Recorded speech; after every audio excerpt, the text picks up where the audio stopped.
I tavolini qua che avevo esterni erano 6, adesso ne sono rimasti 3 perché ne trovo i rotti ogni 15-20 giorni. Massimo Fresca è titolare dal 2017 del bar delle piscine comunali. Mercoledì scorso una di queste sedie se l'è vista lanciare addosso. Quando ha provato ad affrontare a parole il gruppo di ragazzini che da mesi verso l'imbrunire sembra aver colonizzato la zona, si è visto lanciare addosso anche una bicicletta.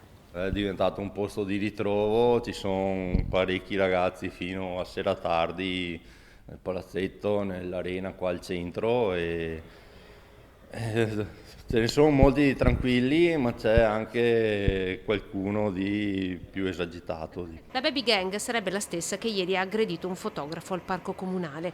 L'ha offeso prima e spintonato poi. Il gruppetto era convinto che stesse fotografando proprio loro. Questi ragazzi non trovano nel pomeriggio, nella sera, una collocazione da poter essere inseriti su attività come magari lo erano in precedenza. E noi abbiamo cercato di intervenire in modi anche garbati con questi ragazzi, ma poi si sfiorava lo scontro fisico. Sono gruppi diversi che si conoscono tra di loro, sono minori. C'è sicuramente un leader, spiega il presidente di Arca. E loro sono in tanti, sono abbastanza, diciamo così, nervosetti e quello che si nota un po' nelle varie trasmissioni che fanno alla TV, dove sempre ci sono le risse al centro di un'attenzione. È uno sfogo che i ragazzi cercano. Dopo l'episodio di mercoledì, il gestore degli impianti comunali di nuoto ha deciso di scrivere al comune.